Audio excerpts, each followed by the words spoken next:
Assalamualaikum warahmatullahi wabarakatuh. Let me introduce myself. My name is Vina Rizky Utami with student number 21, 22, 00, and 34. I made this video to fulfill assignment final project ESP Cars Design and Material Development.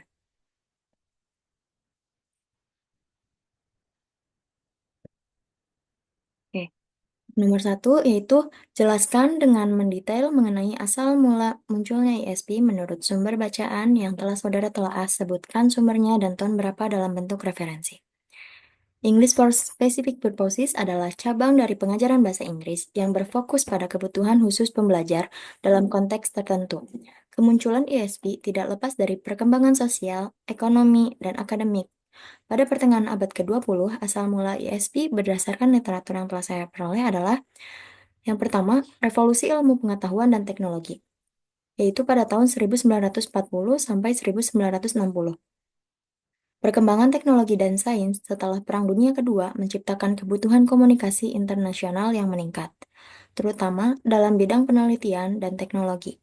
Bahasa Inggris menjadi bahasa dominan dalam komunikasi ilmiah dan teknis. Hal ini mendorong munculnya pendekatan baru dalam pengajaran bahasa yang lebih relevan dengan kebutuhan profesional atau akademik tertentu. Lalu yang kedua, ekspansi ekonomi global dan dominasi bahasa Inggris. Pada tahun 1950 dan 1960, perkembangan ekonomi global, terutama dengan dominasi Amerika Serikat, menjadikan bahasa Inggris sebagai bahasa bisnis internasional. Banyak profesional yang membutuhkan penguasaan bahasa Inggris untuk keperluan pekerjaan. Hal ini mendorong pengajaran bahasa Inggris yang lebih terfokus pada konteks spesifik seperti perdagangan, teknik, atau kedokteran. Lalu yang ketiga, perubahan dalam lingkup linguistik. Kemunculan linguistik terapan juga menjadi faktor pendorong ESP. Pendekatan ini menekankan bahwa pengajaran bahasa harus berbasis pada analisis kebutuhan pembelajar atau need analysis. Hal ini menghasilkan kurikulum bahasa yang dirancang khusus sesuai dengan kebutuhan pembelajar dalam bidang tertentu. Lalu yang keempat, ada metode komunikatif dan fokus pada fungsi bahasa. Pada tahun 1970, metode komunikatif mulai menjadi pendekatan utama dalam pengajaran bahasa. Fokus pada fungsi bahasa sesuai konteks tertentu menjadi ciri khas pada ISP. Penekanan pada bagaimana bahasa digunakan dalam situasi yang nyata ini membedakan ISP dari pengajaran bahasa Inggris umum. Lalu yang terakhir ada analisis kebutuhan sebagai pondasi. Analisis kebutuhan atau need analysis menjadi landasan ISP. Proses ini melibatkan identifikasi kebutuhan komunikasi spesifik dari pembelajar, yang kemudian diterjemahkan menjadi materi pembelajaran. Pendekatan ini diperkenalkan secara sistematis oleh Hutchinson dan Waters. Di sini saya mendapatkan referensi yang pertama, Hutchinson, T. and Waters, A. 1987, English for Specific Purposes, A Learning Center, Cambridge University Press. Dan yang kedua, Straven, P. 1988, ESP After 20 Years, A Reappraisal Semio-Regional Language. Dan yang ketiga, Robinson, P. 1991, ESP Today, A Practitioner Guide, Prentice Hall. Dan yang terakhir, Dudley Evans, T. and S.T. John, 1998, Development in English for Specific Purposes, A Multidisciplinary Approach, Cambridge University Press. Oke, lanjut soal yang kedua. Mengapa saudara sebagai mahasiswa Prodi Pendidikan Bahasa Inggris IKIP Siliwangi harus bisa mendeskripsikan perkembangan ESP? Sebagai mahasiswa Prodi Pendidikan Bahasa Inggris di IKIP Siliwangi, kemampuan mendeskripsikan perkembangan ESP menjadi penting karena yang pertama, pemahaman konteks sejarah dan filosofi pengajaran bahasa. Dengan memahami perkembangan ESP, kita mendapatkan wawasan mengenai bagaimana kebutuhan pembelajar bahasa berubah seiringnya waktu. Ini membantu kita memahami filosofi di balik pendekatan pengajaran yang berpusat pada kebutuhan pembelajar. Lalu yang kedua, persiapan sebagai pengajar yang relevan. Sebagai calon pendidik, memahami perkembangan ESP memungkinkan kita menyesuaikan pengajaran dengan kebutuhan spesifik siswa, baik untuk tujuan akademik, profesional, maupun kejuruan. Dalam konteks globalisasi, pendekatan yang relevan dan berbasis kebutuhan menjadi sangat penting. Dan yang ketiga, penguasaan kompetensi analisis kebutuhan. ISP menekankan pada need analysis, yaitu kemampuan mengidentifikasi kebutuhan pembelajar dalam konteks tertentu. Kemampuan ini penting bagi mahasiswa prodi pendidikan bahasa Inggris untuk merancang materi pembelajaran yang efektif dan sesuai dengan kebutuhan dunia kerja atau bidang akademik. Lalu yang keempat, peningkatan profesionalisme. Sebagai lulusan yang diharapkan menjadi pendidik profesional, memiliki pemahaman tentang ESP memberi kita keunggulan kompetitif. Kita dapat mengajarkan bahasa Inggris tidak hanya secara umum, tetapi juga untuk tujuan spesifik seperti bisnis, pariwisata, atau teknik. Lalu yang kelima ada kontribusi pada inovasi pendidikan. Dengan memahami perkembangan ESP, kita dapat berkontribusi pada inovasi pembelajaran bahasa Inggris, khususnya dalam konteks kurikulum berbasis kompetensi yang relevan dengan perkembangan zaman. Dan yang terakhir, penguatan identitas sebagai pendidik bahasa Inggris IKIP Siliwangi. Sebagai mahasiswa dari institusi pendidikan yang berfokus pada pelatihan guru, kita diharapkan mampu menjadi pendidik yang adaptif terhadap kebutuhan pembelajar. Pemahaman ESP mencerminkan kesiapan kita untuk memberikan pembelajaran yang tidak hanya mendidik, tapi juga berdampak nyata pada kehidupan siswa. Dengan alasan-alasan tersebut, memahami perkembangan ESP bukan hanya menjadi kewajiban akademik, tetapi juga bagian dari tanggung jawab kita sebagai pendidik yang berorientasi pada kebutuhan siswa di dunia modern. Lalu soal yang ketiga, bagaimana cara saudara mengidentifikasi pendekatan dan produk dari ESP? Sebutkan contoh-contoh pendekatan dan produk dari ESP beserta pemaparannya. Mengidentifikasi pendekatan dan produk dari ESP membutuhkan pemahaman mendalam tentang tujuan pembelajaran, kebutuhan pembelajar, dan konteks di mana bahasa digunakan.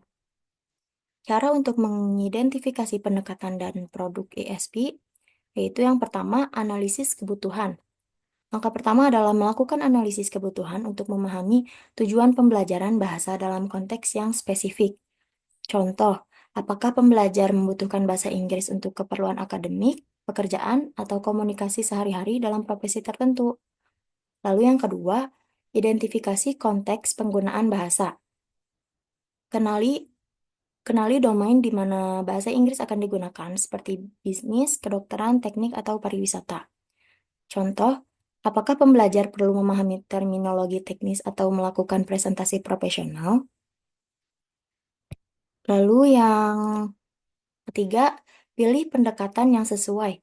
Pendekatan disesuaikan dengan kebutuhan pembelajar, seperti pendekatan berbasis tugas atau task-based approach, berbasis konten, content-based approach, atau berbasis genre-based approach. Dan yang terakhir, desain produk pembelajaran. Produk ESP berupa materi ajar, modul, atau program pelatihan yang dirancang berdasarkan kebutuhan spesifik pembelajar. Contoh, modul pelatihan bahasa Inggris untuk pelayan restoran atau panduan komunikasi bisnis internasional. Selanjutnya, ada contoh pendekatan dan produk ESP. Yang pertama, pendekatan task-based learning. Biasanya fokus pada tugas-tugas yang relevan dengan pekerjaan atau kebutuhan pembelajar. Contoh produknya, kursus bahasa Inggris untuk pramugari yang melatih simulasi komunikasi dengan penumpang. Lalu yang kedua, pendekatan melalui content-based instruction, yaitu integrasi antara pembelajar bahasa dan konten spesifik seperti sains atau bisnis. Untuk contoh produknya, modul bahasa Inggris untuk mahasiswa kedokteran yang memuat istilah medis dan komunikasi pasien. Lalu ada program pelatihan bahasa Inggris untuk karyawan IT dengan fokus pada dokumentasi teknis. Lalu yang ketiga ada pendekatan melalui genre-based approach, yaitu menekankan pada penguasaan teks tertentu dalam konteks spesifik seperti laporan bisnis atau abstrak penelitian. Contoh produknya, buku panduan menulis artikel ilmiah untuk mahasiswa pasca sarjana, dan materi tentang struktur dan bahasa surat resmi untuk karyawan administrasi.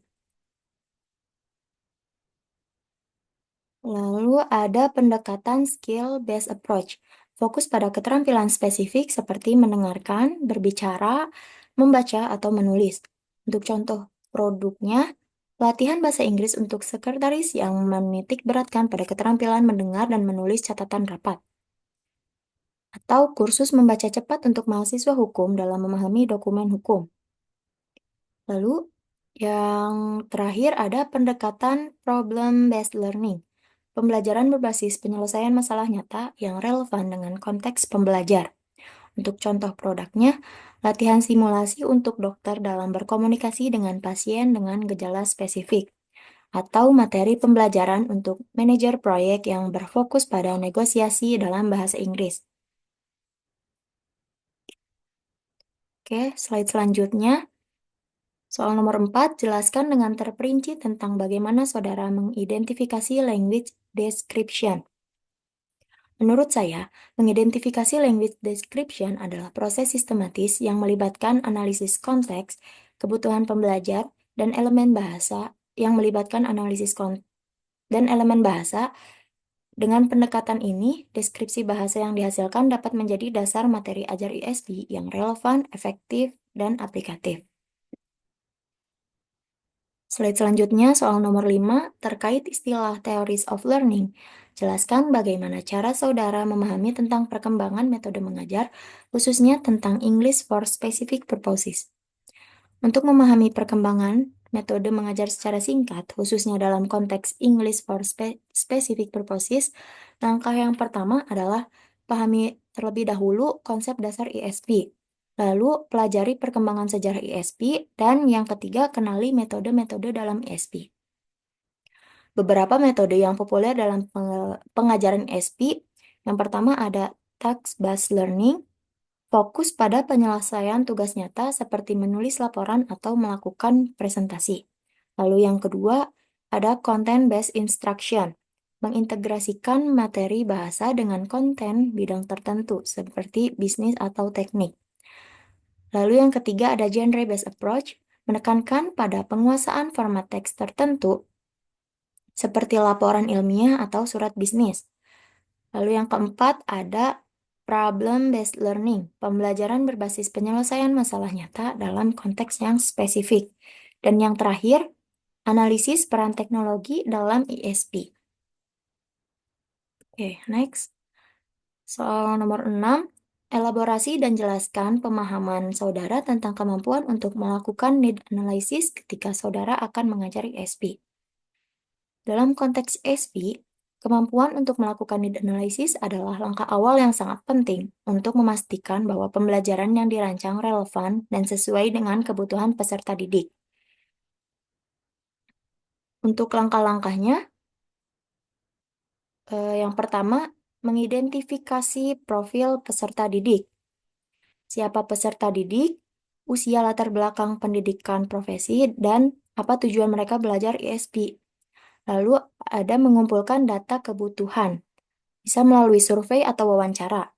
Tanya langsung kepada peserta didik atau pemberi kerja mereka. Dan ada observasi langsung, yaitu melihat tugas atau aktivitas nyata yang melibatkan penggunaan bahasa Inggris. Lalu ada dokumentasi, meninjau dokumen seperti silabus, laporan kerja, atau tugas spesifik dalam pekerjaan. Yang ketiga, langkah yang selanjutnya mengidentifikasi kebutuhan bahasa. Yang keempat, hasil need analysis. Dari proses ini, instruktur ISP dapat merancang kurikulum materi pembelajaran dan metode pengajaran yang bersifat kontekstual, berbasis pada situasi dunia nyata. Lalu ada efisien, berfokus pada apa yang paling dibutuhkan sehingga menghemat waktu dan tenaga. Lalu yang terakhir, spesifik, menangani kebutuhan bahasa yang spesifik, misalnya penggunaan istilah teknis atau frasa formal dalam korespondensi bisnis. Dan langkah yang terakhir, tantangan dan solusi. Tantangan, yaitu sulit mendapatkan data akurat karena peserta didik sering tidak mengetahui kebutuhan mereka secara rinci. Dan solusi, yaitu melibatkan pemangku kepentingan lain seperti atasan, dosen, atau ahli bidang terkait. Dengan demikian, kemampuan melakukan need analysis dalam ESP adalah inti dari proses pembelajaran yang berorientasi pada hasil. Tanpa need analysis yang tepat, pembelajaran ESP bisa kehilangan arah, menjadi terlalu umum, atau tidak relevan dengan kebutuhan peserta didik. Oke, untuk soal nomor 7, mengapa saudara perlu memahami konsep tentang approach to course design?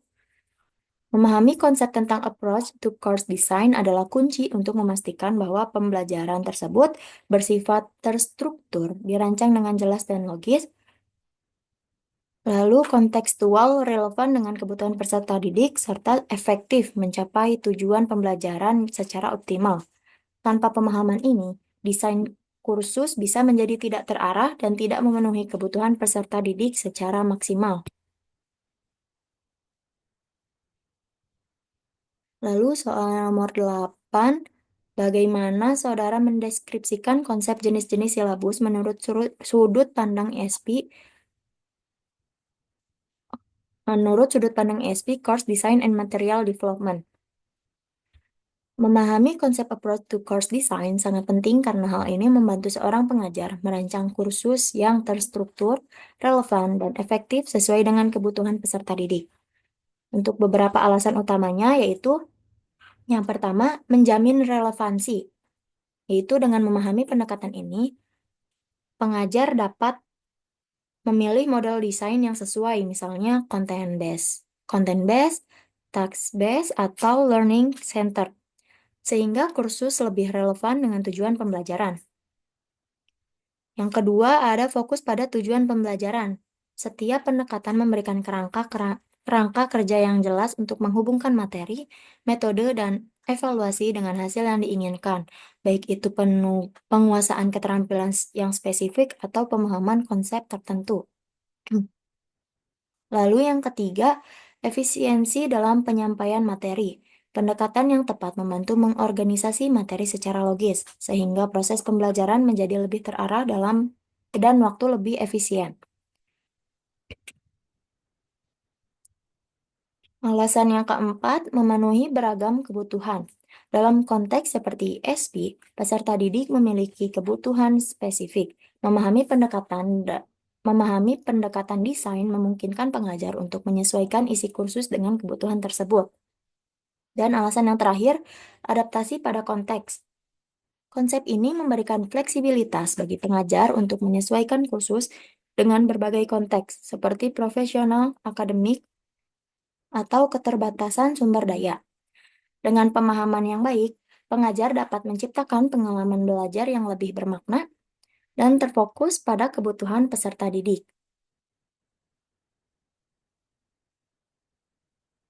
Soal nomor 9. Bagaimana saudara mendeskripsikan konsep material evaluation menurut sudut pandang ESP, Course Design and Material Development? Dalam konteks ESP Course Design and Material Development, konsep material evaluation adalah proses menilai sejauh mana bahan ajar mendukung pencapaian tujuan spesifik seperti kursus ESP. Evaluasi ini bertujuan untuk memastikan bahwa materi relevan dengan kebutuhan. Evaluasi ini bertujuan untuk memastikan bahwa materi tersebut bersifat relevan dengan kebutuhan bahasa peserta didik dan konteks profesional atau akademik mereka, efektif dalam membantu peserta didik mengembangkan keterampilan yang diperlukan untuk mencapai target spesifik seperti membaca jurnal teknis, menulis laporan, atau berkomunikasi secara profesional. Lalu berkualitas dari segi isi, bahasa, dan aktivitas sesuai dengan level peserta didik. Dan yang terakhir, praktis dan mudah diimplementasikan baik oleh pengajar maupun peserta didik.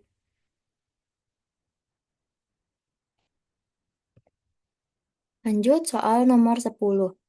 Material design adalah bagian penting dari ESP Course Design and Material Development. Menurut saudara, mengapa hal tersebut benar?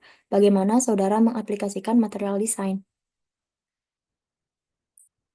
Mengapa material desain penting dalam ESP Course Design? Karena relevansi dengan kebutuhan spesifik. Dalam ESP, peserta didik membutuhkan materi yang sesuai dengan konteks profesional atau akademik mereka. Material desain memastikan bahan ajar dirancang untuk memenuhi kebutuhan spesifik tersebut, seperti bahasa teknis untuk insinyur atau format laporan untuk bisnis.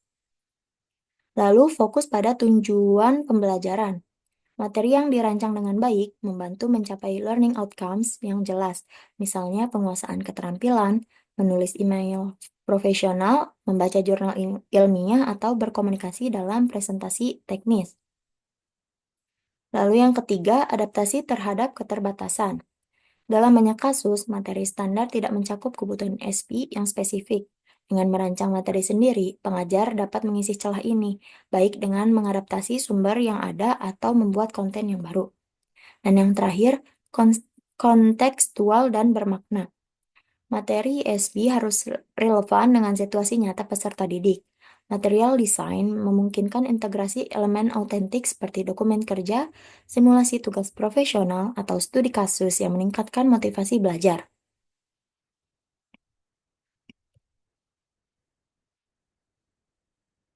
Lalu soal nomor 11, elaborasi dan jelaskan pemahaman saudara tentang kemampuan untuk memahami konsep metodologi ketika saudara mengajar ESP. Memahami konsep metodologi dalam pengajaran SP sangat penting karena metodologi menjadi kerangka untuk mengelola dan menyampaikan materi ajar dengan cara yang paling efektif dan sesuai dengan kebutuhan spesifik peserta didik. Slide selanjutnya, nomor 12, jelaskan konsep evaluation yang saudara pahami ketika mengajar ESP. Mengapa harus ada evaluasi di akhir pembelajaran? Evaluasi dalam SP adalah proses sistematis untuk menilai efektivitas pembelajaran, baik dari sisi peserta didik, materi ajar, maupun metode pengajaran.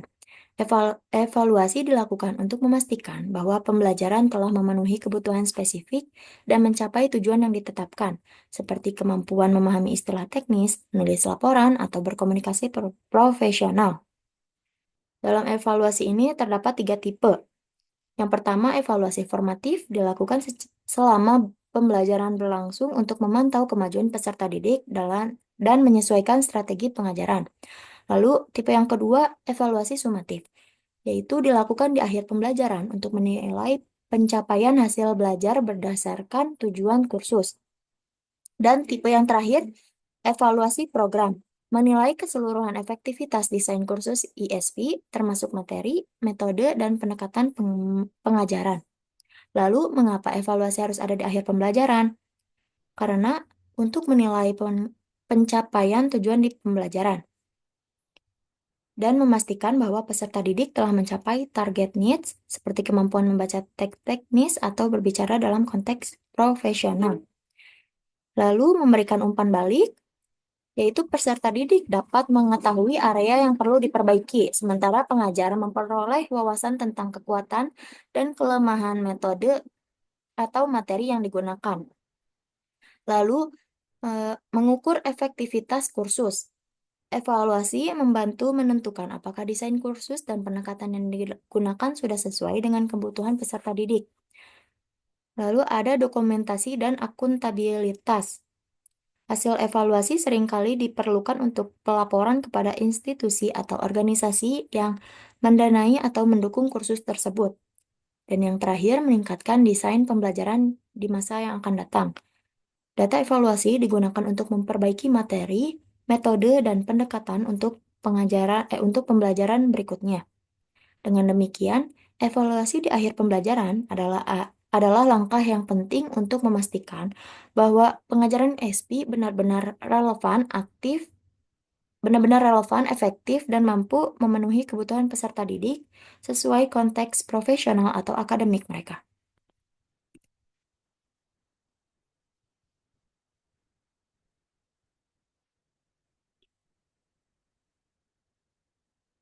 Ya, dilanjut soal nomor 13. Menurut saudara, mengapa saudara harus memahami konsep the role of ESP teacher? Memahami konsep the role of An ESP teacher sangat penting karena posisi pengajar dalam ESP sangat berbeda dengan pengajaran bahasa Inggris umum atau EFL. Berikut adalah alasan mengapa pengajar harus memahami peran mereka dalam konteks ESP. Yang pertama, menyesuaikan dengan kebutuhan peserta didik. Sebagai pengajar ESP, kita harus memahami kebutuhan spesifik peserta didik, baik itu dalam konteks profesional, misalnya untuk bidang medis, bisnis, atau teknik, atau akademik, misalnya untuk studi akademik lanjutan. Tanpa memahami peran ini, kita mungkin tidak dapat menyusun materi yang tepat atau menggunakan metode yang sesuai. Lalu yang kedua, sebagai fasilitator, bukan sekedar pengajar.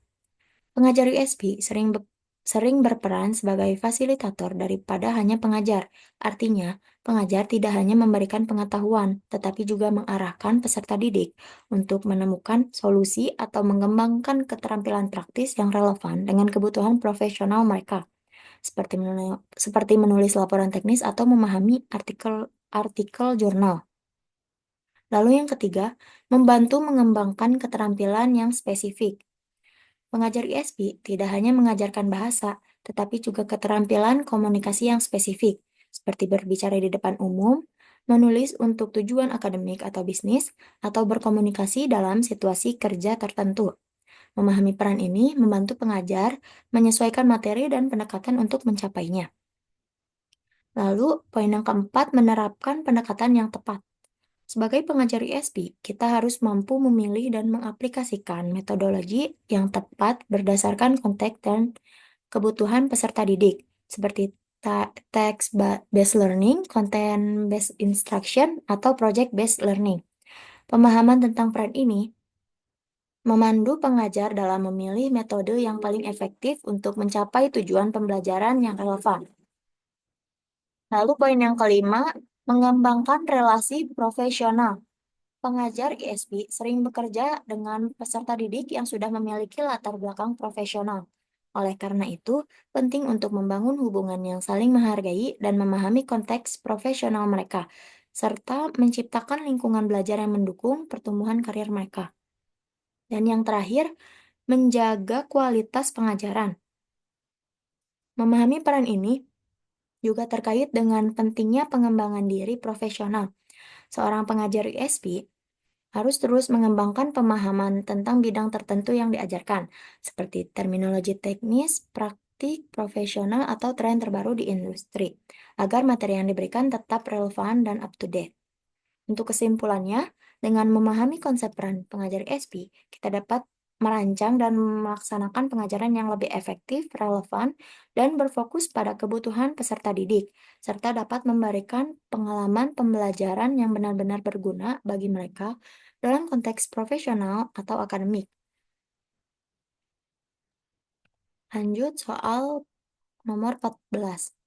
Mengapa saudara berpikir bahwa guru yang menyenangkan akan membuat murid-murid akan menikmati pembelajaran bahasa Inggris untuk tujuan spesifik seperti English for fisioterapi, dan lain-lain? Guru yang menyenangkan dapat membuat pembelajaran bahasa Inggris untuk tujuan spesifik seperti English for fisioterapi menjadi lebih menarik dan efektif karena beberapa alasan. Yang pertama, dapat meningkatkan motivasi.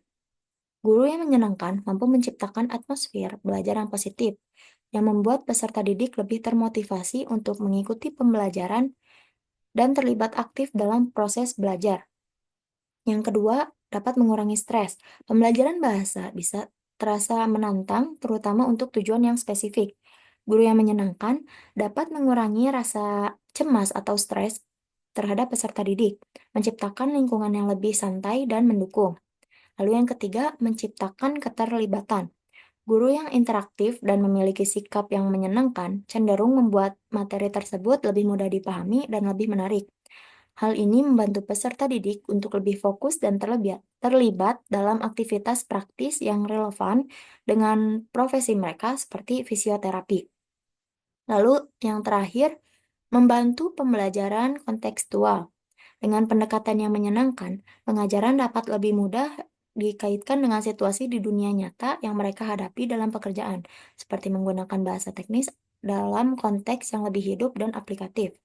Secara keseluruhan, guru yang menyenangkan menciptakan pengalaman belajar yang lebih menyenangkan dan lebih efektif, meningkatkan hasil pembelajaran terutama dalam bidang-bidang dengan tujuan spesifik. Dan soal yang terakhir, ceritakan pengalaman saudara untuk meningkatkan kemampuan dalam mengajari SP. Apa saja yang saudara lakukan? Untuk meningkatkan kemampuan dalam mengajari SP atau English for Specific Purposes, saya melakukan beberapa hal. Yang pertama, mengidentifikasi kebutuhan peserta didik, yaitu melakukan analisis kebutuhan untuk memahami tujuan spesifik peserta didik, baik dalam konteks profesional seperti fisioterapi, teknik atau bisnis, maupun akademik. Dengan begitu, saya bisa merancang materi yang benar-benar relevan dan efektif. Lalu yang kedua, mengembangkan materi ajar yang kontekstual, yaitu menyusun materi ajar yang autentik dan berbasis pada konteks di dunia nyata seperti dokumen teknis, laporan, atau email profesional. Lalu yang ketiga, mengikuti pelatihan dan kursus pengajaran ISP. Mengikuti pelatihan atau workshop untuk memahami tren terbaru dalam pengajaran SP, seperti pendekatan metodologi yang lebih efektif atau teknik baru ya dalam mengajar bahasa untuk tujuan yang spesifik. Lalu yang keempat, saya menyesuaikan metode pengajaran dengan tujuan pembelajaran. Menggunakan metode menggunakan metode pengajaran yang sesuai seperti text-based learning, content-based instruction, atau project-based learning untuk memastikan peserta didik dapat mengembangkan keterampilan praktis yang mereka butuhkan di bidang mereka. Lalu yang kelima, saya meningkatkan keterampilan bahasa dan pengetahuan subjek, yaitu memperdalam pengetahuan tentang subjek spesifik yang diajarkan. Dan yang keenam, menerapkan evaluasi yang tepat, yaitu menggunakan evaluasi formatif untuk memantau kemajuan peserta didik selama kursus, serta evaluasi sumatif di akhir untuk menilai pencapaian mereka terhadap tujuan spesifik yang telah ditetapkan. Dan memberikan umpan balik yang konstruktif untuk membantu peserta didik memperbaiki kelemahan mereka. Lalu yang ketujuh, beradaptasi dengan kebutuhan peserta didik, secara aktif mencari feedback dari peserta didik dan beradaptasi dengan kebutuhan mereka, terutama jika ada kesulitan dalam memahami materi atau menerapkan keterampilan dalam situasi profesional mereka. Dan yang terakhir, membangun lingkungan belajar yang positif, yaitu menciptakan atmosfer yang interaktif dan menyenangkan agar peserta didik merasa nyaman untuk berbicara, berlatih, dan belajar tanpa rasa takut. Belajar tanpa rasa takut melakukan kesalahan. Ini membantu mereka merasa lebih percaya diri dalam menggunakan bahasa Inggris di konteks yang profesional. Dengan langkah-langkah ini, saya bisa terus mengembangkan kemampuan dalam mengajar SP, menjadikan proses pembelajaran lebih efektif dan relevan dengan kebutuhan peserta didik. Oke, cukup sekian yang dapat saya sampaikan. Kurang lebihnya mohon maaf. Wassalamualaikum warahmatullahi wabarakatuh.